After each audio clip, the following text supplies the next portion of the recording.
on, gather round. Beverly Hills may look glamorous, but trust me, it's a jungle out there. And it's my job to make sure you survive with style. Now, rule number 1, if you ever find yourself stranded without your platinum card, don't panic. Just take a deep breath, and remember Shelter From Oblivion is just a valet stand away. They're like park rangers, but with much better shoes. Now, onward. Next, we learn to haggle down Hermes bags on Rodeo Drive.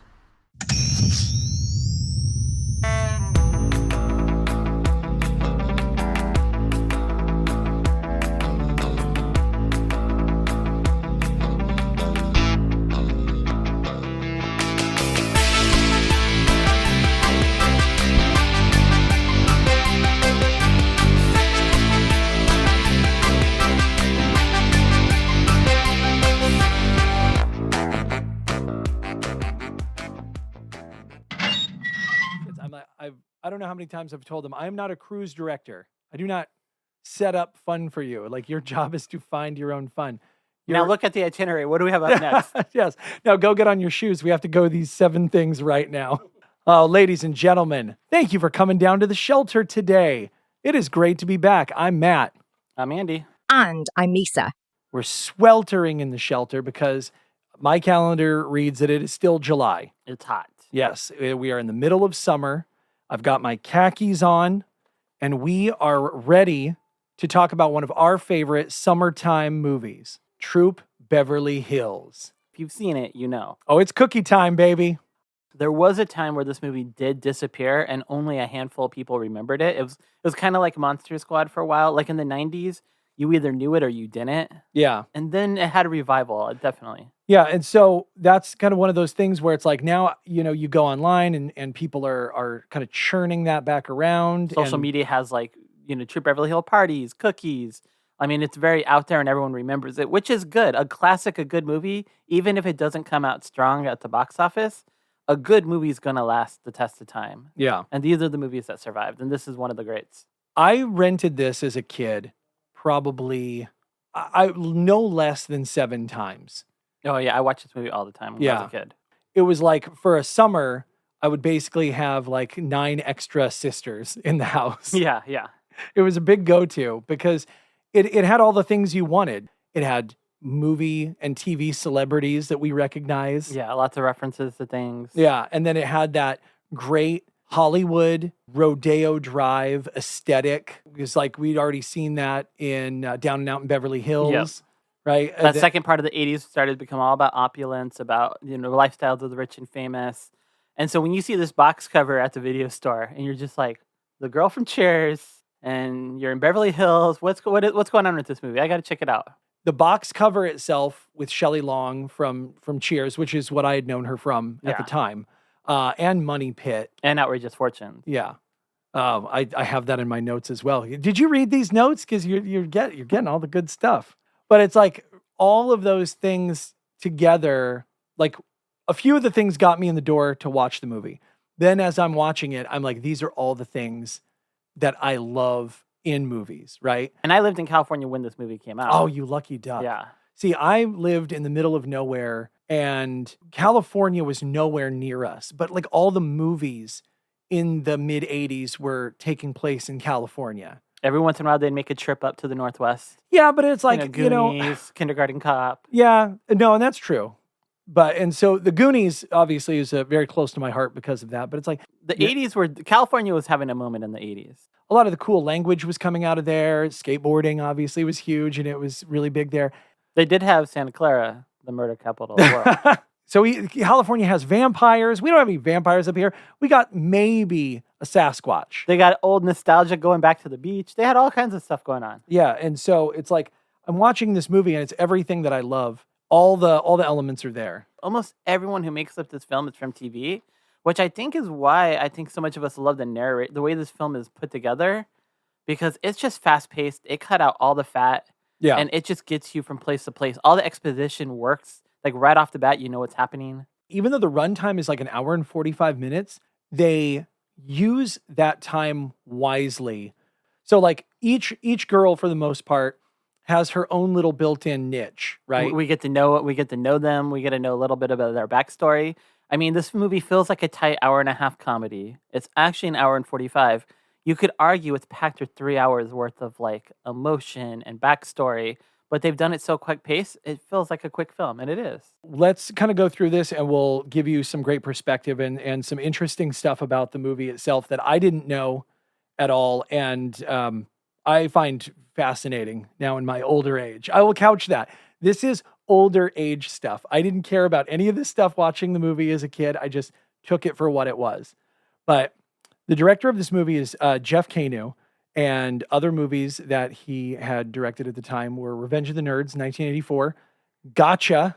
Which is a classic. That's something we might have to go explore later. Gotcha, got you where I want you, gotcha.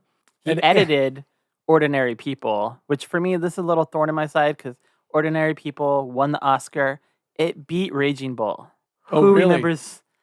I've never let this one go, but the Raging Bull should have won that year. I'm sorry. I'm here. I had to interrupt, but let's go back on with the list. Oh, man. All right. Well, he also directed V.I. Warshawski.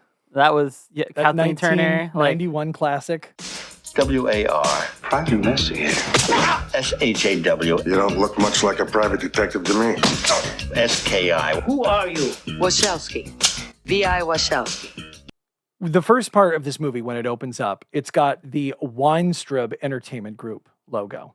I never recall seeing this logo since. I've only seen it in this movie. I think this was just made to finance because it says it's like a run through Columbia Pictures. Yes. So the Weinstraub Group was formed in 1986 and it ran through 1990. And unfortunately, it went bankrupt. But some of the other movies that they had made that we would recognize is My Stepmother is an Alien, 1988.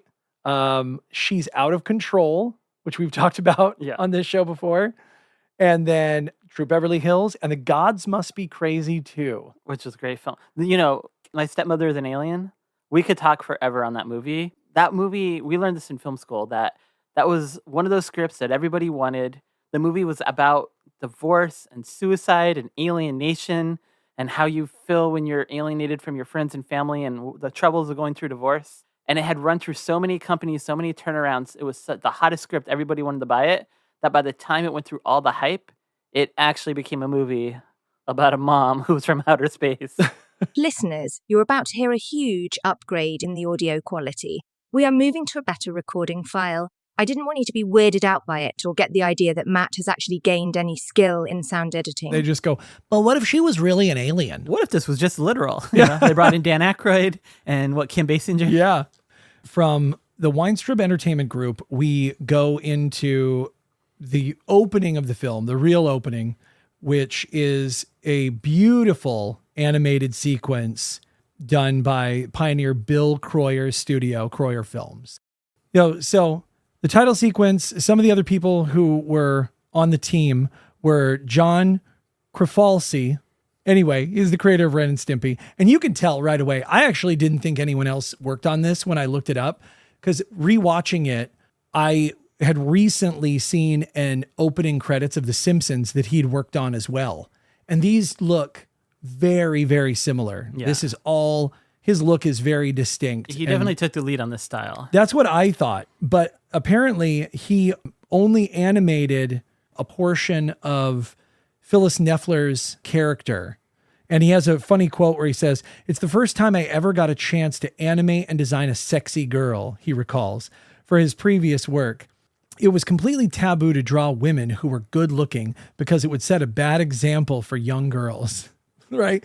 But then he was bringing up the fact that he was doing this for a movie that was celebrating for young girls. Celebrating women, celebrating young girls. And from what he said, the company had no problem with it. Like, they did not care. In that opening, you have the glow, it's nighttime, a camping, the eyes are glowing, and then she flashes a flashlight, and it's all these cute puppies. Yeah. Those puppies very much feel like they could be in Ren and Stimpy. Yes. No, and so I did think he had done the whole thing, but other people who worked on this animation were John McLehan from Animaniacs, Jim Smith from Mighty Mouse. He also did Ren and Stimpy.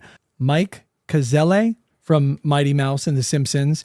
And then Kent Butterworth, who worked on The Smurfs, He-Man, and Eric Stefani, who also worked on The Simpsons. So it was like a big group. But they did not skimp. I mean, the quality of the animation is so good. You look at this and you're like, in an era in the 80s when cartoons were king and they were everywhere, how did it not turn this? How did this not get a side twist and turn into a little animated, even 6 or 8 episode series? Yeah, no, dude, when she was fishing and she pulls out that caviar, they had like a 1-for-1 thing with like the wilderness. So it's like when they go into the wilderness, they always had the funny Beverly Hills solution to the thing. Like they're in their canoe, but where are they, in the lake or in the river? no, they're in that Beverly Hills pool, right? Yeah. They're in that boomerang pool. And then it's like they have those great bees that are coming at them, and it looks very scary. Just use their hair dryers to like blow them away. Yeah. You were commenting on how you're surprised that this didn't turn into like a 1-season episode of a cartoon in and of itself. Yeah, because like even John Candy got his own little Camp Candy cartoon for a while. Yeah. Well, and what is it? Drew Carey, I think. No, not Drew Carey. Was it Louis Anderson? Like got his own animated cartoon, and I think Howie Mandel did too, right? Yeah. This is Bobby's World. Bobby's World. Yeah. Shelley Long was a superstar. Everyone knew her from Cheers. It wouldn't have been like you're just handing it out. Like there would have already been a built-in audience to be like, let's go check this out. Yeah. There would have been publicity for it. Well, and you know what? I think it probably comes down to the fact that the movie didn't do well at the box office. Like, I think if it had made maybe like twice its money back, I could see a sequel. Yeah. Absolutely. Like they go overseas and take on a troop from like another or like international, right? Because they're here in California. Troop Beverly Hills has to go take on a national wilderness girl survival thing, something like that. The stakes are bigger. And then, I could see a cartoon coming out. But the cartoon also could have been a commercial for the box office movie. Go buy it on go buy a VHS version of this. But well, I don't know why they don't let us in Hollywood. We'd be making the money hand over fist. I don't know. I'd be selling more movies than they sold cookies. And they sold a lot of cookies. We're going to get to that. The movie, when it starts, like right away, they have something good going on because you kind of have that like, there's a vibe that just starts coming on and you're like, what's going on? And then that song Make It Big comes on. Yeah. This beat is actually pretty fire.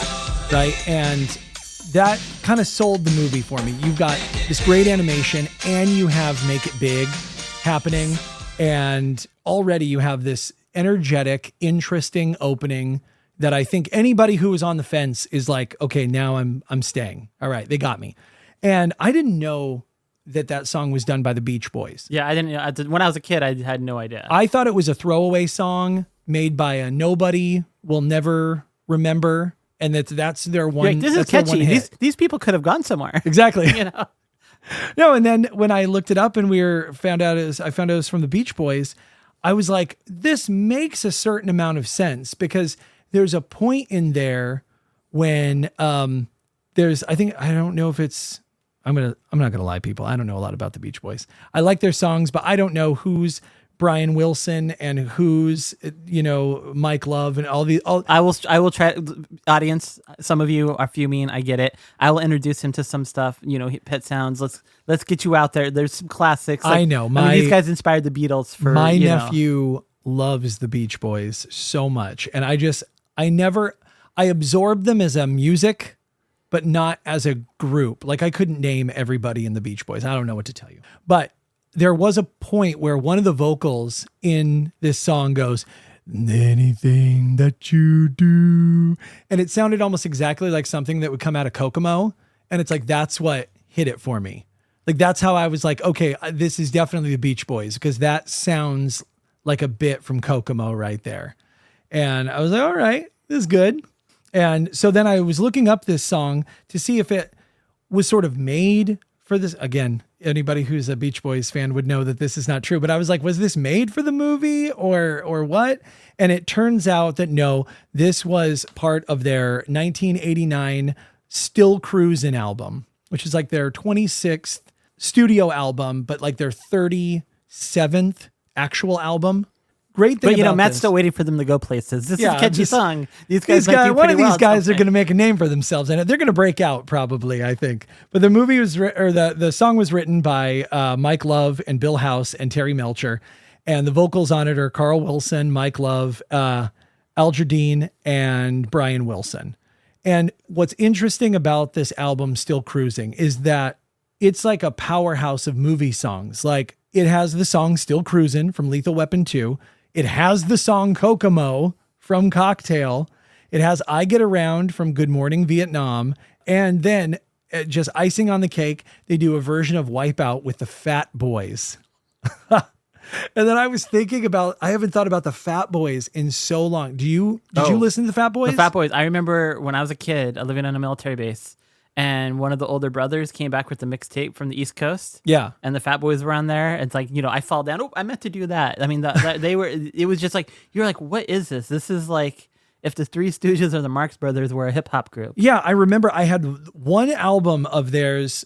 I might've had more, but I know for a fact I had Coming Back Hard Again, 1988.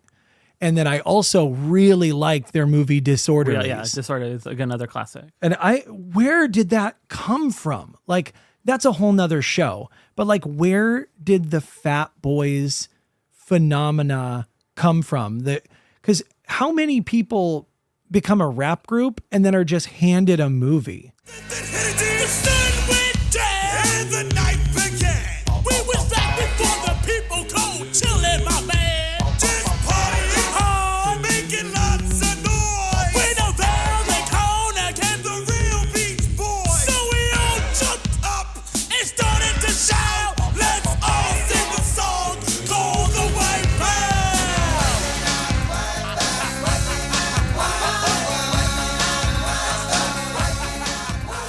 All right, so we're going to get into the real movie. So this is literally the first like 58 seconds of this movie, but we're going to get into the real movie. So this gets into those film storytelling elements that I think this movie is really good at, and a lot of modern movies need to get back to. Yeah. So the movie opens basically at this building for the Southern California Wilderness Girls Board of America. Which is a very nice building. They're doing pretty well for themselves. Yeah. That cookie money, they're spending wisely. Right? And they've got the girls, and they're talking about, I will always try my best to be honest and fair, to be helpful and friendly, to be a good citizen, a good neighbor, a good friend, and a sister to every wilderness girl.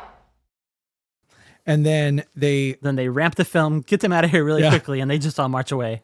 Get out. All right. That says we can't pay for any more children today. So you need to get out of this scene. But then you get introduced to sort of like your main people. You get your villain of Velda Plender, and you get your sort of like passive good character of Frances Temple. Frances Temple's kind of like the old guard, like, you know, the way the Girl Scouts in here, the Wilderness Girls should be. Yeah. You know, she's very open. This is something for everybody. Velma's ready to crack the whip and just revamp. This is the 1980s, like, Scouts. Like, let's get rid of all these people who aren't on board, and let's just get the real deal. Give me the Rambos, give me the like. Yeah, Velda Plender is an insane prepper. She will cheat. Yeah. With over little kids doing little activities, she'll find a way, an unnecessary way to cheat just so they can all win. She's a deeply unpleasant person, I think is the best way you would put it. Betty Thomas plays Velda. She goes on to be a director. She directed Private Parts, like, you know, like all these other movies. You know, she did Dream On, like lots of great stuff. This role for her, she even said, was like the reason she left acting. Like it was just a lot of work. Yeah, she'd done lots of little bit parts on shows and stuff, and decided to go off. And I mean, she had a great directing career. She also did like Alvin and the Chipmunks, the Squeakle. Yeah.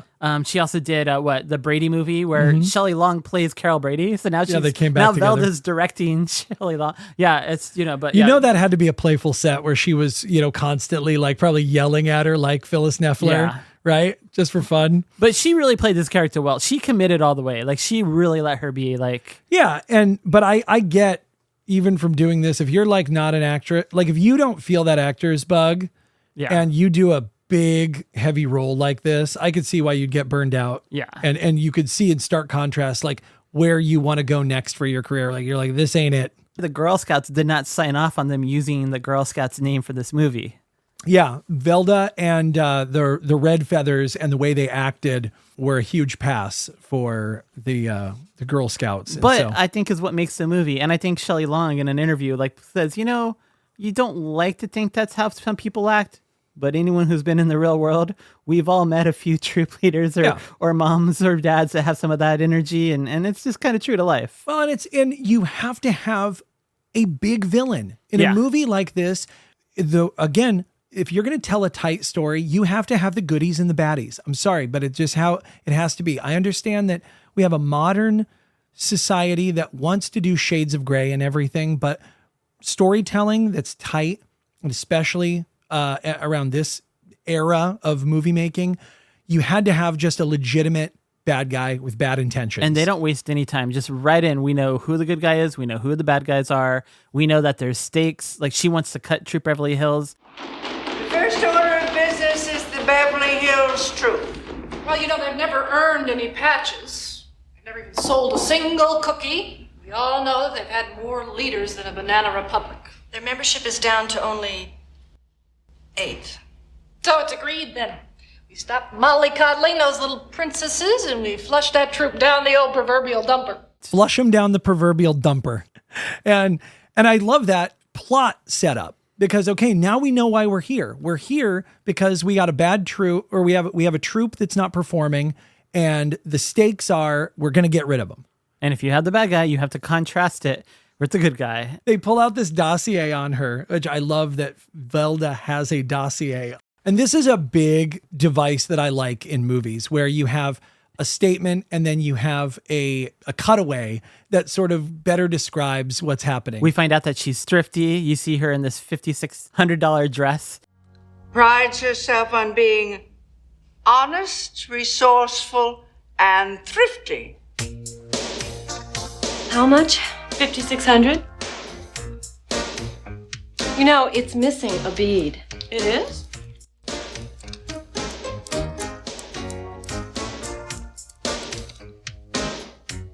I can let you have it for 5,000. I'll take it. Two things about that scene. One, it's the only scene in the entire movie where I would actually say that Phyllis Neffler is acting in an unpleasant way. Yeah. Like, I actually don't like the way she acts in that because she is being rather rude because she's like tapping the spot and she's speaking in a way that I think is a little disrespectful to the clerk. But I think, and it's true, like at the first part, but I think they set her up high so we can see her transition. Yeah, it seems like almost in every other scene, even when she's shopping or anything, she's being jovial and she's being, really nice. But once they lower the price, lady. it breaks the ice and everyone's happy again. That's true. But you are right. Also, that lady. That finger tap. Yeah, I didn't like it. Very off-putting. Yeah, and the woman who said, I'll let it go for 5,000, that woman is the writer of Cookie Time. Oh, wow. Yeah, she does a little cameo. So we see all this great stuff about Phyllis, and we see that she loves shopping and she loves gossiping, and she's in all these ridiculous outfits. Like, yeah, she kisses that golden frog. Cartier golden frog. And she's got like this weird little black hat on her head, like it's a tiny little decorative hat, and she's got one silken black glove on. I'm gonna kiss you, Froggy. That's ridiculous. There's no end to Phyllis Neffler's ridiculous outfits in this movie. So then in a scene where she comes home and she's got all of these clothes, it sets up the sort of secondary piece of this movie, which is Phyllis and Fred are headed towards a divorce. And it's up top. It's like right there. And right after we've seen her on Rodeo Drive buying all this stuff, Fred's like, enjoy it because you're going to be at the save and pick after the divorce. You're going to be shopping at the pick and save. Pick and save after the divorce. So we already have stakes here too. This opulent lifestyle is about to go, So we got a troop that's on the fence. We have a marriage that's on the fence. We have a troop leader who wants to get these girls out of here. We also now have met the new troop leader who's supposed to save the day. But so far, I don't know if we're confident that she's up for the task yet. Yeah, the joke is, of course, that it's like she has barely any skill outside of shopping at all. But then the movie is like fair because like as her and her husband, as Phyllis and Fred fight, we learn that, Phyllis has, they came into all this money. Phyllis has become shopping, but also keeping up this lifestyle for him. She built the house that he needed for the perfect Beverly Hills husband, for all this sort of stuff. And we've also learned on the flip side, she used to clip coupons while he was going through law school, and he was supposed to become a lawyer and save the day. And instead he became a muffler sales. He's a chain of muffler stores. And they're both sort of in that down and out with this new money, and it's sort of changed the relationship. It's changed. So we're learning that neither one of them are quite perfect right now. Yeah. And that's something that I thought was really good about creating that dynamic between those two, is the fact that they both have disappointment in the other's potential. They both were excited at the potential that the other person was going to become. And I thought that was fair, because it brings up something where you don't hate Craig T. Nelson's character completely, because yes, he is complaining about, all you did is spend my money. But at the same time, like, I see his point of view of like, you used to have all of this great direction, and you had all these plans for yourself, and then you've limited yourself. But then she comes and she hits that line where she's like, I coupon clipped our way through this marriage so that you could go to law school and change the world. And you can tell this was a guy who probably had some money. He probably maybe took over the muffler station from his dad or whatever, but he was going to try to go make it his own way. Was going to be a lawyer, wanted to change the world. He had this fire in his belly. He's turned this business into a money-making business. That's kind of what I was trying to figure out. But she kind of says, you're not the father of the year either. You're always gone. And in fact, until we decided to get a divorce, I never saw you. Now I see you all the time. What's going on? Yeah. Almost like as if we saw each other more and we communicated more, maybe we wouldn't be getting a divorce. Oh, that's how marriages work. You communicate properly? I never knew that. Wah, wah, wah. Oh, shoot. I should start doing that. It was her idea to do the commercial, and I'm pretty sure the commercial then took off. Like, they did the commercial, and all of a sudden this company took off, and they both did pretty well. See, and I thought that was a good contrast then. In light of that, I think that's a great, smart contrast to show that they both have things that they're really good at, and that together they actually do work really well. And while the children are fighting, their young daughter, who is played by Jenny Lewis, reminds them, hey guys, I've got a great idea. Why don't you two just kiss and make up? Then I won't end up in therapy twice a week like Tessa. Honey, you're going to be less neurotic if your parents are happily divorced rather than unhappily married. Thank you, Phil Donahue. I saw it on Oprah. Cool it. You're acting so immature. And yeah, Jenny Lewis, this is her first movie. Before this, she had been a Toys R Us kid. Yeah, and she'd also been in Mr. Belvedere and Webster and Punky Brewster, and the list goes on. Yeah, she'd been in all the 30-minute shows that feature any children. All the one-episode cameos that you're supposed to do on your way up to the top. Yeah. So this is where the movie really starts taking off, because we're introducing all of our other wilderness girls. I'm very excited about this part, because Phyllis is getting this whole fancy party ready. She does a little cater affair. Is the caviar too much? Yeah. She's wearing a dress that is like peach, and it looks like it has icing on it. She looks like a 3-layer cake. But it's an amazing dress. Yeah. It's like, the lady has fashion. The first girl to arrive is Chica Barnfeld, played by Carla Gugino. Here comes Chica. Oh, Chica Barnfell, our first arrival. Chica! Hi, do you remember me, Phyllis Neffler? We met at your parents' home in Palm Springs when Fergie was in town. What a lovely child. Her first movie. This is, and it feels like it too. But before this, she had been on Alf, Who's the Boss, Good Morning Miss Bliss, and after this, she went back to movies, and she hit it big in the movie Son-in-Law with Pauly Shore. Which for me, when I saw this movie, I recognized her from Troop Beverly Hills, because I had not seen her anything before or since. And then all of a sudden I'm like, oh, it's the girl from Troop Beverly Hills. Yeah, and then she was on a pretty good stint of Spin City. And then I think when she finally like really locked in Hollywood, she was the mom in Spy Kids. Okay. And it's like, so she was in that franchise for a while, and that kind of boosted her into a place where she could be in the Sin City movie. And then she's been in every Haunting of Hill House series ever since. And so she's doing very well for herself now. But then in the next order, Emily Coleman shows up, and this scene hits different when you are a parent. Dad, why are we stopping here? The park is a block up. I'm late for an appointment, honey. That's the actor's life. Busy, busy. You're going to unemployment, right? Right. Anyway, you have a good time, okay?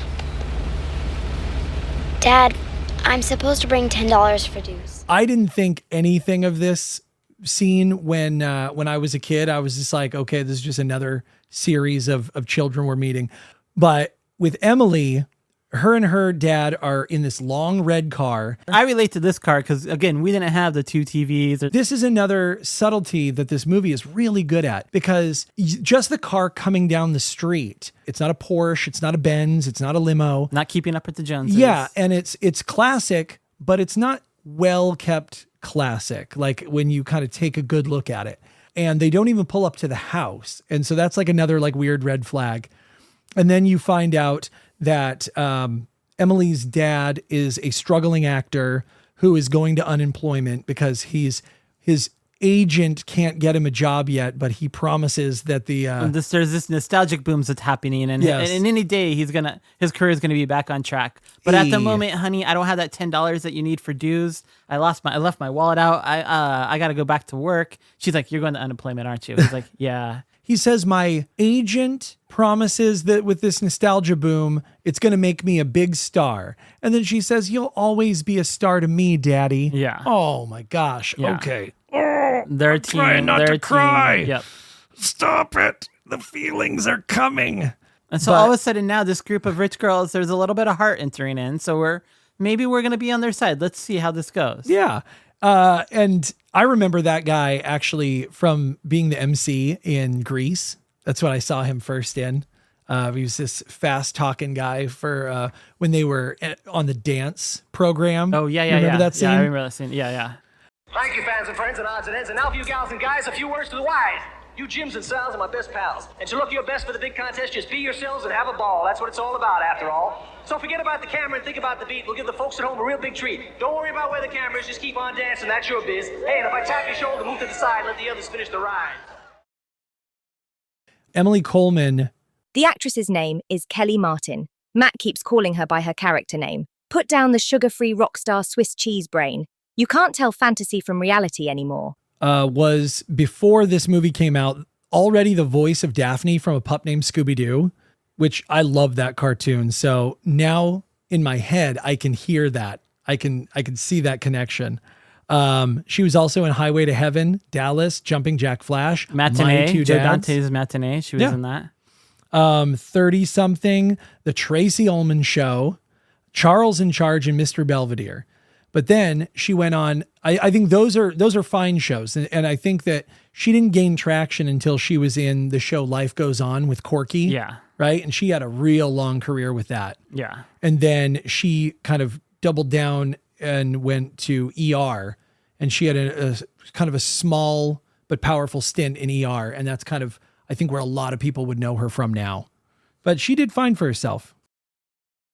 So then next in line comes Lily Marcigan, and she is played by the actress Aquilina Soriano.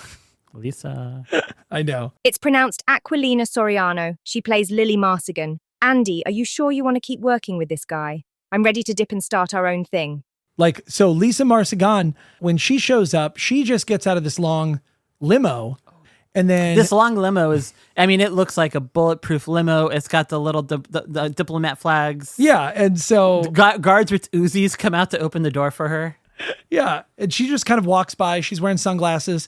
And Phyllis goes over and she's like, "Oh, hello, Mr. Dictator, Mrs. Dictator. Hello." And then the window just goes up and they leave. It's funny because you don't find anything out about her, and you never do through the entire movie. Yeah.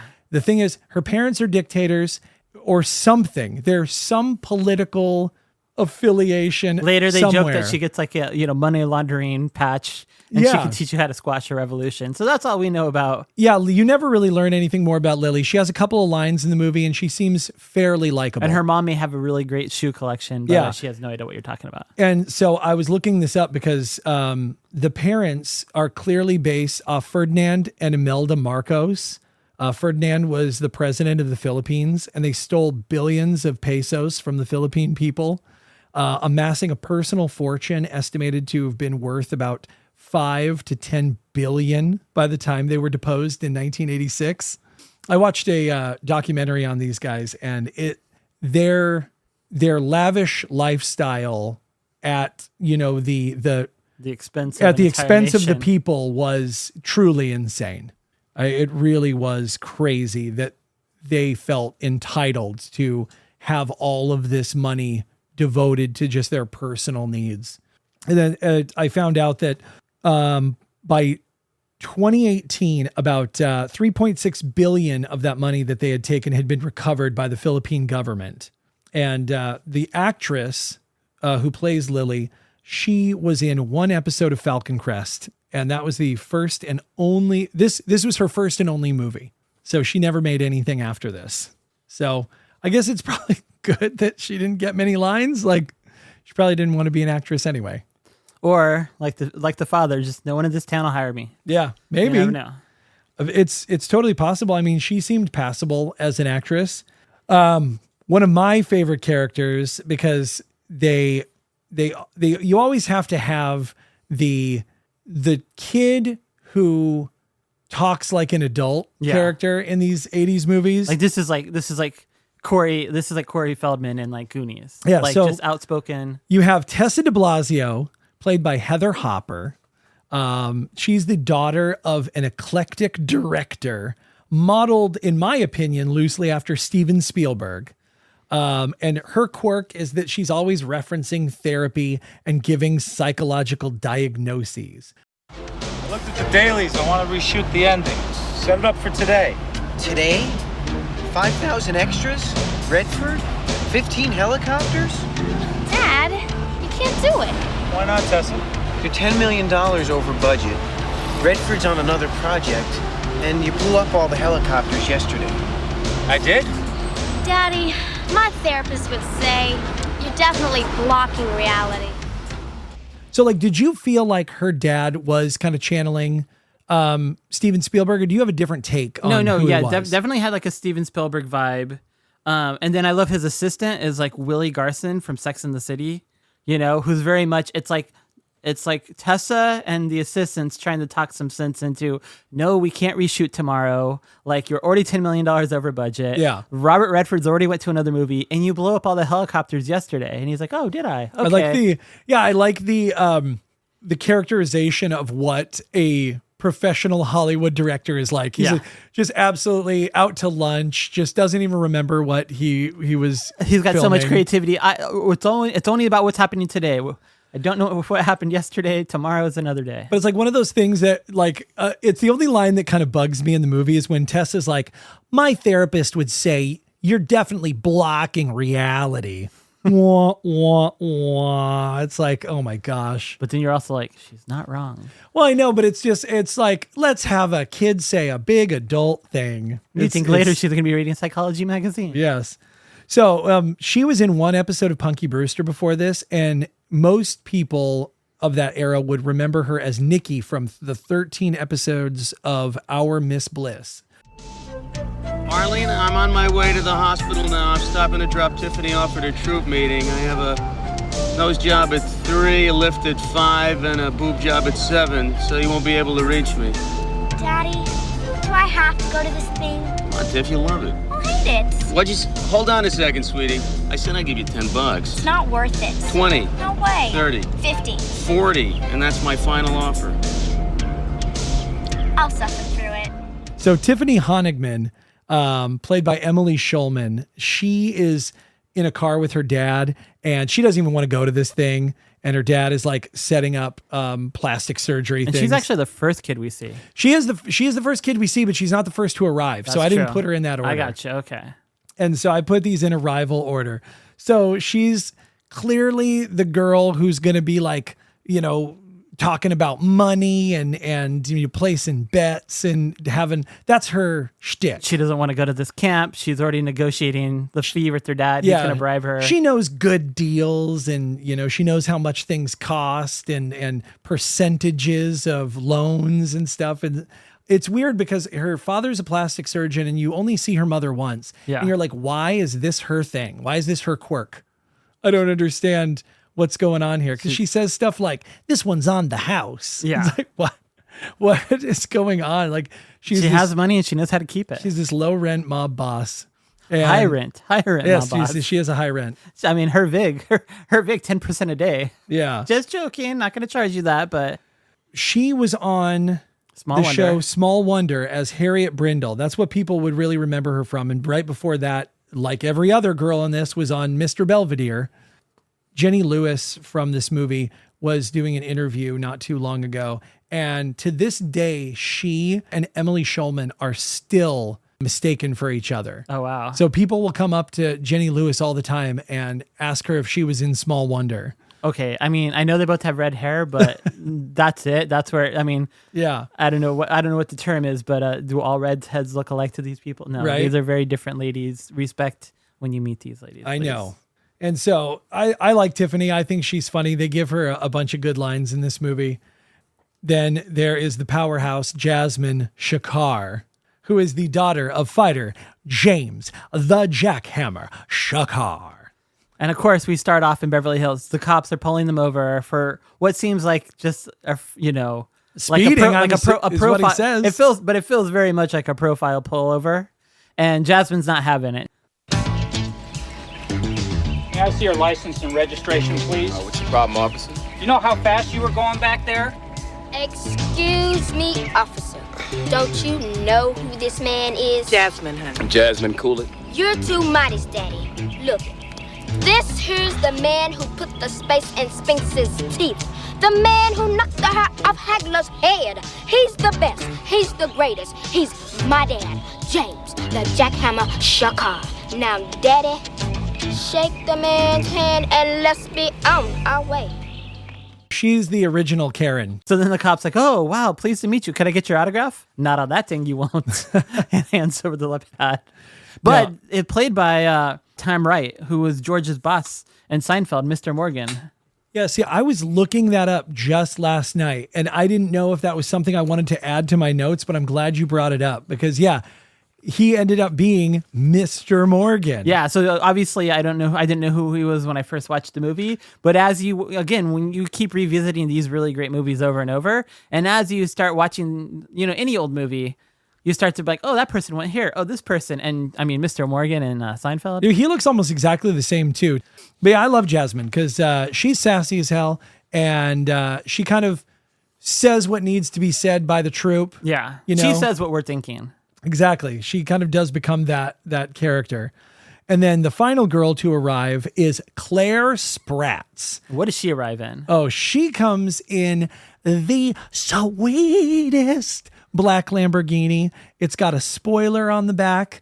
It is the exact type of car that they used to sell posters of when you'd go to book fairs. That 8-foot long poster you could put on your wall. I used to have one. I remember when I was in college, I was like a kid in one of my creative writing classes freshman year.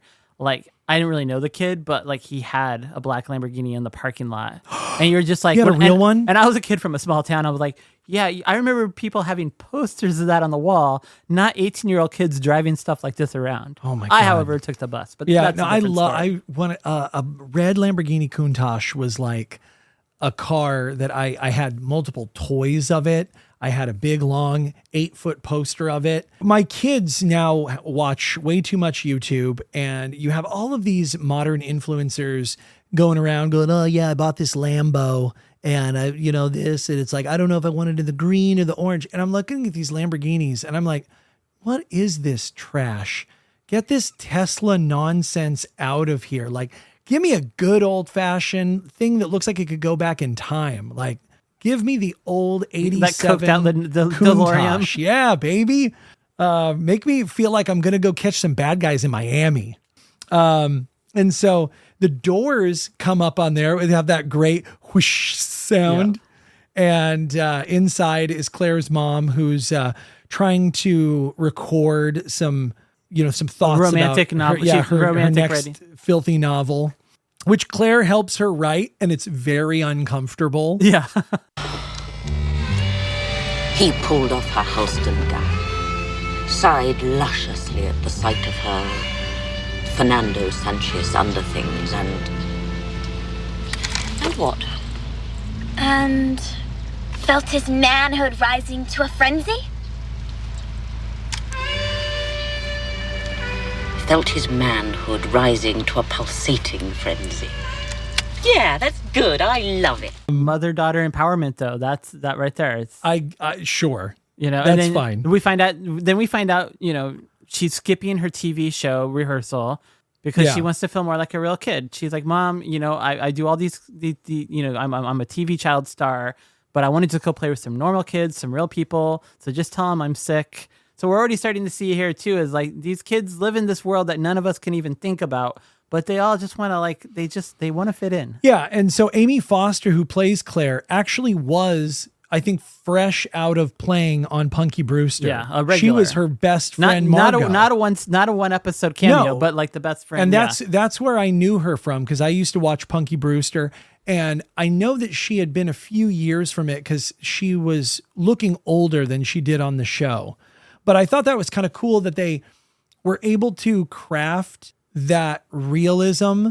Like the same thing with her and Emily Coleman's dad also was a real actor in real life named Ed Bernays, who was on 77 Sunset Strip, and he played a character named Kooky. And that guy was also, I think, having trouble getting roles in Hollywood in real life because he had not been in many things since this. And they kind of weirdly acknowledge the struggle there of the actor in real life not being able to get roles because of all of his previous roles. You get what I'm saying? And I think that's kind of the genius of this film is just the people who put it together. Ava Fries, this is based on her life, like a little bit. Like she's a producer of this film. Her production company is one of the companies making the film. And the story is sort of about when she was herself like a troop leader for the Girl Scouts in Beverly Hills. So she has some connection to this, but she also knows lots of people in Beverly Hills and Hollywood. She's writing what she knows. This is not people from the outside coming in and just pretending, this is what the people in Hollywood are like, or this is what people in Beverly Hills are like. It's actually written by people that are connected to the subject. So it is there. We are getting, some realism here a little bit, or at least some heart to it, Yeah. Well, and I think closing out all those girls, I think something that I thought more about now that I'm watching the movie again is that all of these girls have something besides being rich that they can sort of brag about. And I think that comes into contrast later when you have a girl who's currently on television. You have the daughter of a famous boxer.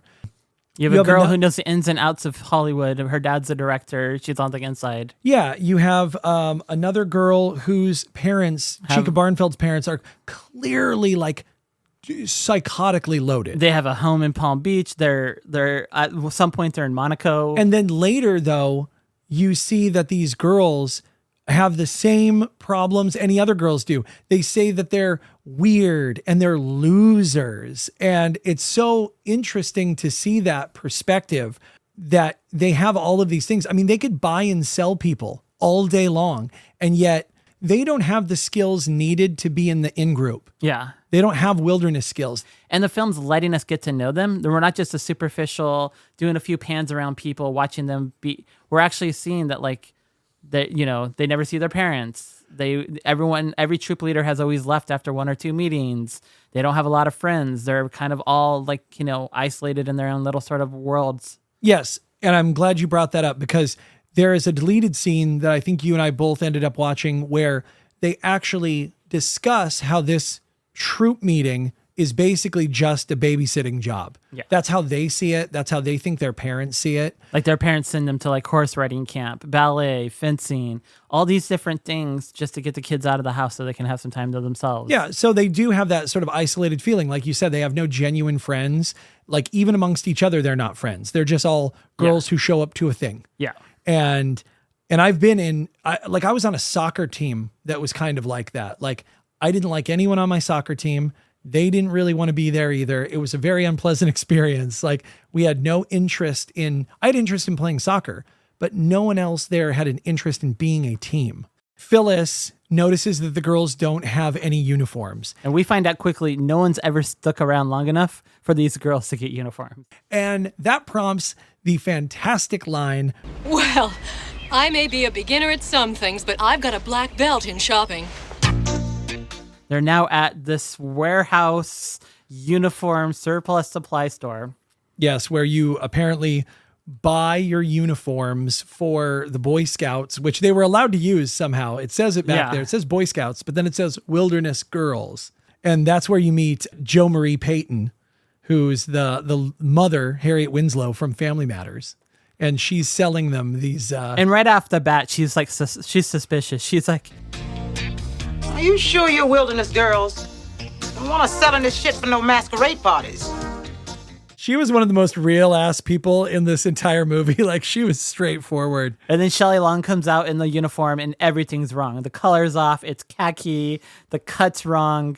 And she's like, oh my God, this is horrible, but not something that can't be fixed. Yes. So she takes the outfit to Henri, her French tailor, who looks exactly like... He looks almost like Ichabod Crane. That's what I was about to say. Yes. He looks like Ichabod Crane. Like from the old Disney cartoon. Yeah. He just, oh my God. Yes. And she's like, what can I do with this besides burn it? The next scene, it opens with Velda Plender. It looks like they're about to have sort of a big orientation meeting for the future scout leaders. And something that I noticed Velda say that I never really took to heart before, she says she's a widow. And that is probably the only humanizing thing I can give her in this movie. It's something I never noticed before. And now as an older person, I actually give her a slight amount of grace. They never explain how or why, but it's one of those things that actually brings her down from being terrible, fiery, evil piece of shit, just down to piece of shit. But it doesn't last long because later in the movie, her daughter calls her mom and she's like, nix the mom stuff. Yeah. Sorry, Mrs. Plenter. Yeah, I'm not saying she's a good person. I'm just saying there is a weird little moment of tragedy in there where if you were going to sympathize with a person, that's where you do it. But yeah, so she's stepping all around the stage like Patton.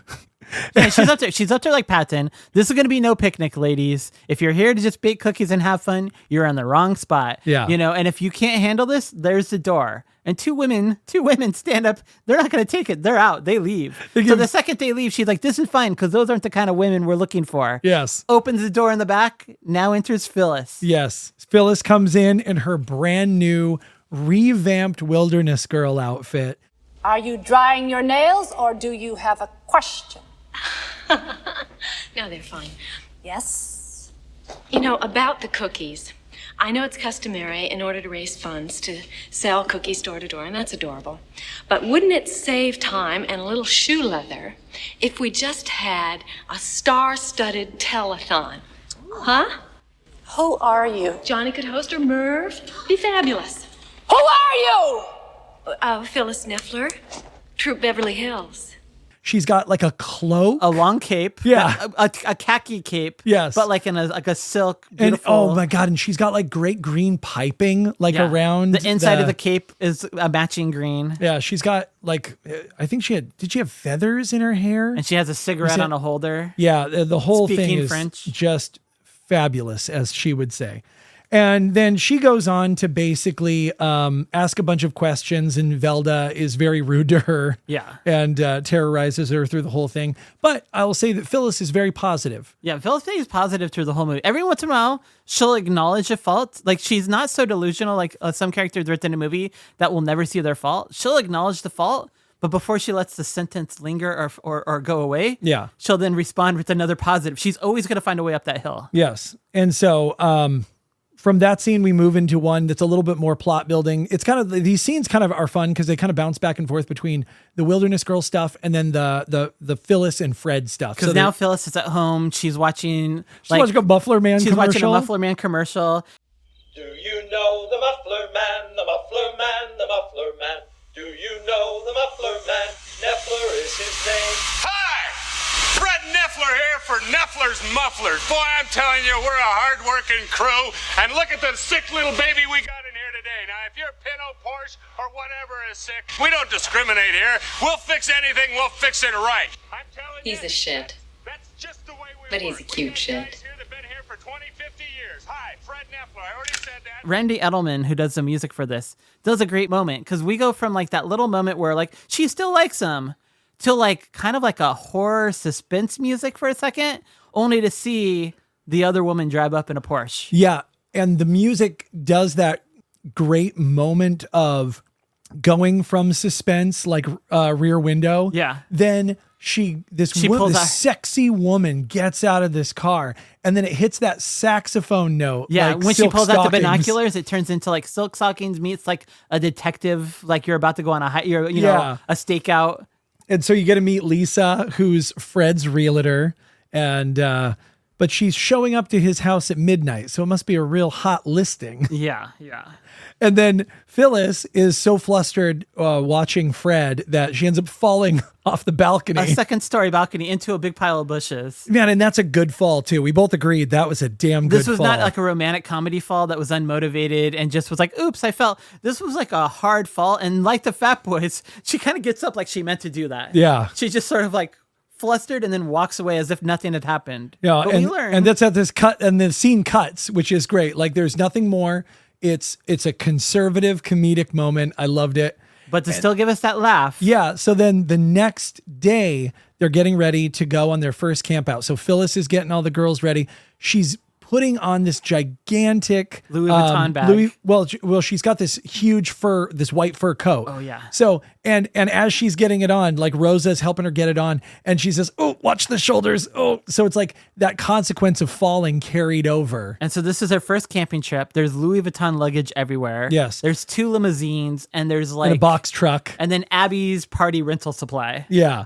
So that's and this scene was so cool. When I was a kid, I really was jealous of these guys because they get to go out and they get to camp under the Hollywood sign. Yeah, and it's right there. We start on the Hollywood sign, and as we pan wide, the tent's already set up. There's catering. Yeah. And the girls are just sitting around bored being like, we were supposed to set up the tent. Goddamn, dude. I was so obsessed with the Hollywood sign when I was a kid. Like the idea that they get to stay under that sign is nuts. That blows my mind. And so they're sitting around just reading magazines, and I was doing some research last night. I do this for you people, okay? It's not because I'm an obsessed weirdo. He does it for himself. This is content for you. But what you see Tess, Jasmine, and Lily sitting around, and they're reading Psychology Today, Mad Magazine, and Soldier of Fortune, respectively.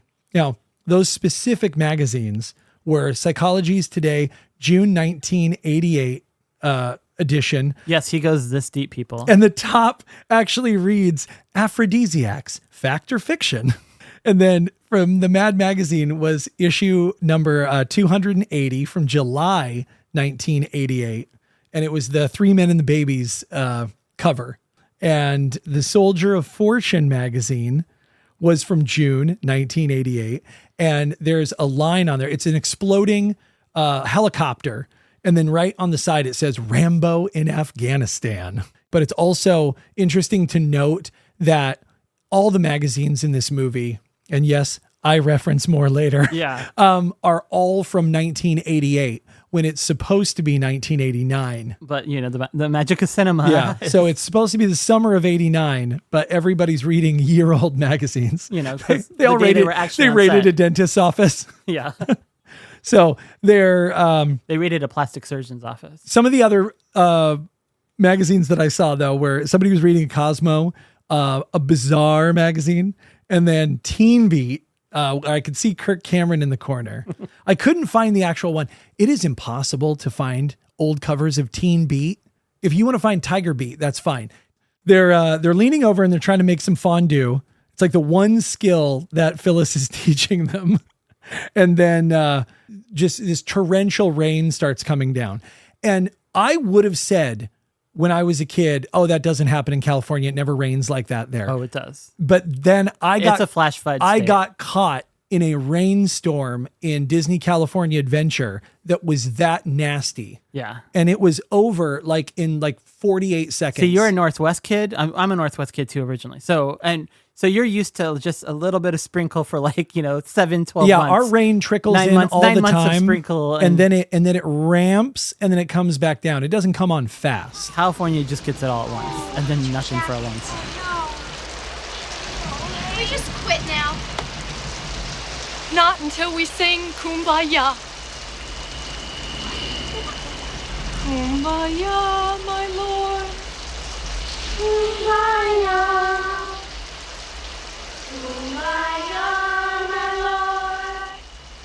And apparently this song wasn't originally going to be in the movie. Like, she came up with this during rehearsals. Yeah. And everyone thought it was a great idea. So they all start singing Kumbaya.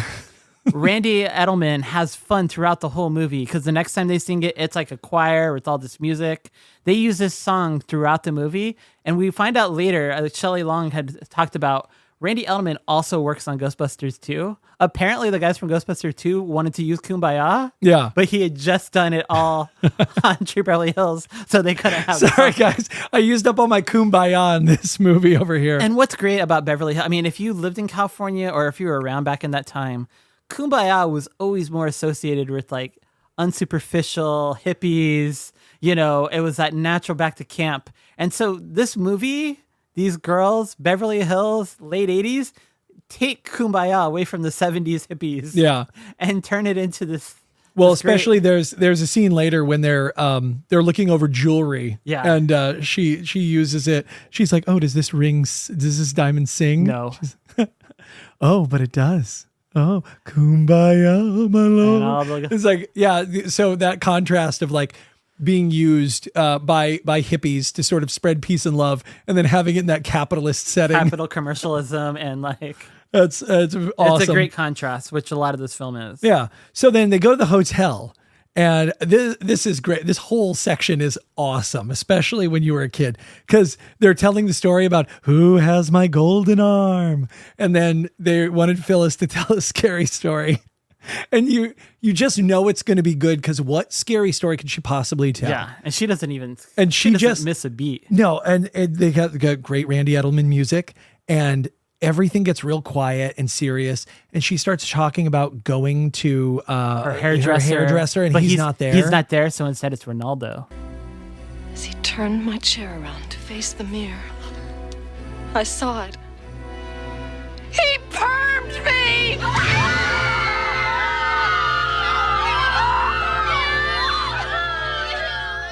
So it rolls over from that, and then the next morning scene, we get hit with two great things. Pee Wee Herman on TV. Pee Wee Herman on TV. And then right after that, Velda is coming over to yell at Phyllis. And as she's walking through the outside of the Beverly Hills Hotel. Yeah, you get Annette Funicello and Frankie Avalon walking by. Hey, catch up, wait up. Yeah, they're jogging, and she's singing the song Big Paul. Some of that nostalgic boom. I love that because spoiler alert, we're going to talk about Back to the Beach in another episode pretty soon. Which was filmed about 2 years before this. Yes, and which also has Pee Wee Herman, Frankie Avalon, Annette Funicello, and some of the other people I think who end up in this movie. Yeah. So, and this is where we meet Annie Herman. Yes. And Annie Herman, you know, you might have remembered her from the movie Feds. She was also in Saturday Night Live for a few years. I do remember her brief time on Saturday Night Live. Yeah. And I remember her from Feds mostly. She's one of those great, like, you know, improv actors where she plays the straight person a lot, which then really helps the jokes land for everyone else around. Like, she's a pro. Everything she's in, and she's in, like, I mean, you can't list it. There's millions. I mean, she still works today. I mean, she's in millions of things. Yeah, and that sort of like quiet mousy behavior that is kind of she's a little famous for. Yeah. It's really useful in this movie because they kind of build her up from this no confidence sort of stooge up to like her own character. And it's a very cool arc. Yeah. I actually really enjoy it. They come in and Velda's upset. Like, this is a slumber party. This isn't camping. Like, you call this roughing it? One bathroom for 9 people? Yes. Like, Phyllis never misses a beat. That's this little den of iniquity. When the girls go to the annual Wilderness Craft Day, there is a great contrast between what they should be feeling about themselves and then what actually ends up happening. So they are girls, again, like we said, who come from privilege. They have a lot of money. They have a lot of things to be feeling good about themselves. A couple of them have either famous dads or they're on TV themselves. And now they have this sort of confidence that the underdog always has. You always has that moment where you're like, I think things are turning around. Well, I think things are working out. They come with these really great backpacks, custom made, and they open up in the closet. They did real work. Like, this is the first time you see this troop do real work. They really crafted these backpacks that open up and are like a closet in the wilderness. And they really think, like, we're fitting in. People are going to like this. Yeah. And then Tori Spelling, of all people, goes, where are you guys from? Mars? Which is fun. And then everyone laughs at them from being from Beverly Hills. know. Everybody. It's crazy because then that friend of hers goes, no, Beverly Hills. And what's great that it's Tori Spelling who says that line, being Aaron Spelling's daughter from Beverly Hills. You have to think through the part where she says that line and everyone starts laughing, that she's sort of like, little too much, people. Yeah, little that too much. scene got really meta. Yeah. And I love the fact that being from Beverly Hills, having actual TV actresses right there on stage in Claire garners no respect whatsoever. Yeah. These are incredibly rich and powerful people, and no one in this room cares. And it's that great reversal of, you don't have the skills to be here. You are unpopular, like in this place where actually having skill matters. You're the outcast. You don't belong here. And it's like the Red Feathers we've already shown that their little project was something about killing animals. And they made a teepee, and then they made a totem pole of warrior power. Yeah. And then she calls Velda mom. Nix on the mom business. Sorry, Miss Punner. Sir. I guess I never noticed it, but why does Cleo call her mum Mrs. Pooner here?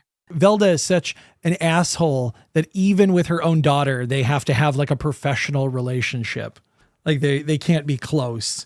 I think the end of this scene sort of starts the great second act where you're adding these new elements to the movie, where Velda wants to plant Annie in the troop. Because she sees this troop as they might actually pull through. Yeah. We can't let this happen. Well, yeah, because they came all the way to the craft fair. Yeah. Right? They made it all the way here. It seems like there's momentum, and it seems like the girls actually care.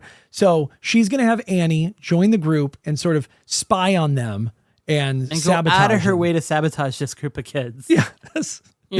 This absolute petty, terrible bitch. And the girls get sad because the Red Feathers have all these patches and they don't have any. And it's, again, one of those moments where this movie has multiple things where there's a sentiment with all of these girls, and each girl gets to have a line. This troop sucks.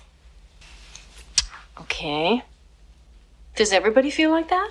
Yeah. Chica? The craft fair, we made complete fools of ourselves.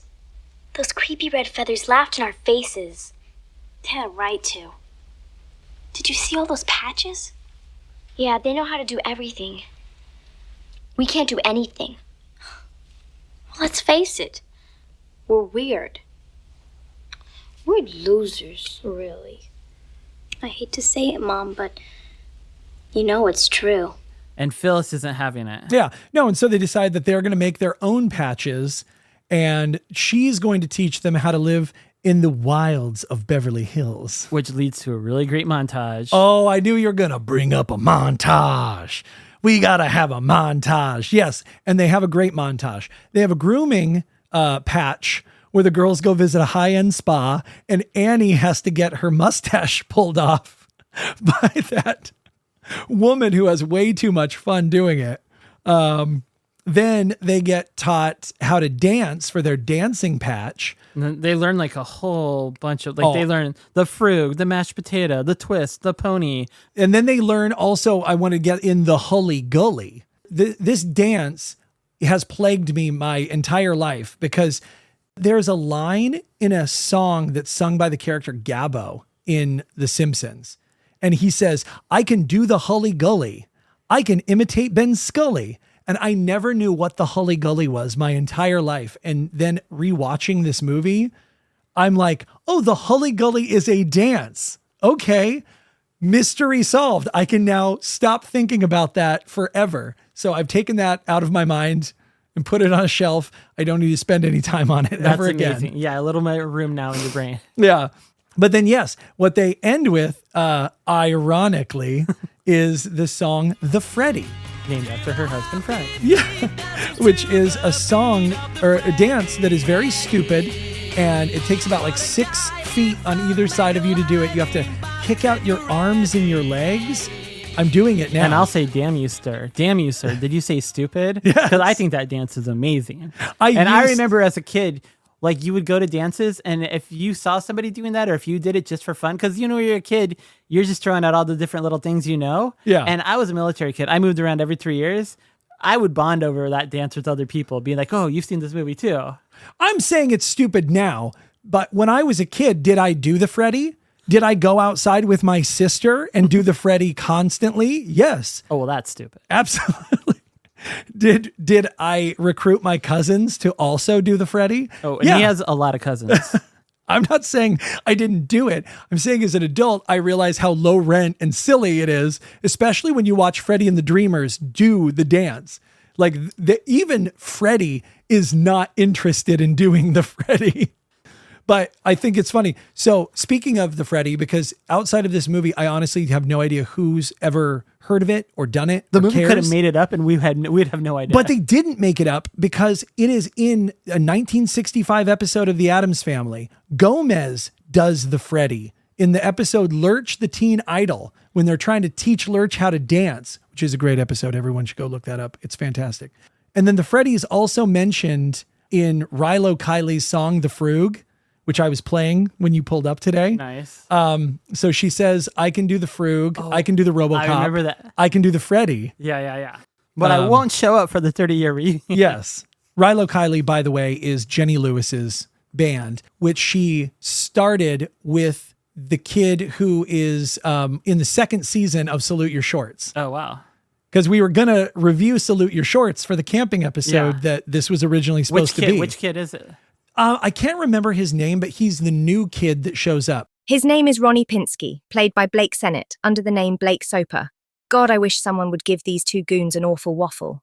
So then they get the CPR patch, which is... And again, they're having fun with this movie because, he pulls out the mouse spray right before he gives her CPR. They start playing French Kissing in the USA. I love that song. Yeah, I mean, it's just... All the girls are just standing around, like, reacting to, like, Phyllis just making out with a cop. Yeah, and meanwhile, Annie Herman... Very uncomfortable. ...has, a little the Wilderness Girl book, their little manual with a little camera. So she's taking photos along the way to collect evidence against what... Yes, we didn't talk about that. Yeah. That is so great. So she's not just a plant... She's a spy. She's trying to actively get photos and recordings. There is a pre-montage of Velda, before this montage, of getting her wired up for sound. Cutting your classic cut a shape in a book and then put the camera in. Yeah, she makes equipment that's as good as Q's from 007. So then I think one of the patch closeout scenes is the girls end up going to a retirement home and they're doing the Freddy. And one of the people get a little out of control and their wheelchair starts to roll down a hill. They're playing badminton, and the whole time they've got the song was it When I Get Older, Losing My Head?